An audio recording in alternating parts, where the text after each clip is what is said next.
we do determine the BRAF status of every patient with advanced melanoma. Whether we start with BRAF targeted therapy or start with immunotherapy really depends upon how sick the patient is with melanoma. The patient is very sick and has a large disease burden. We would start with targeted therapy because we can get a very fast response.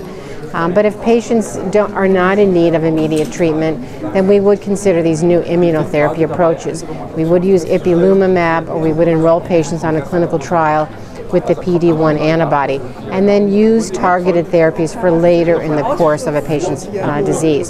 So it's critical that for every patient with advanced melanoma, we know their BRAF mutation status, determine that.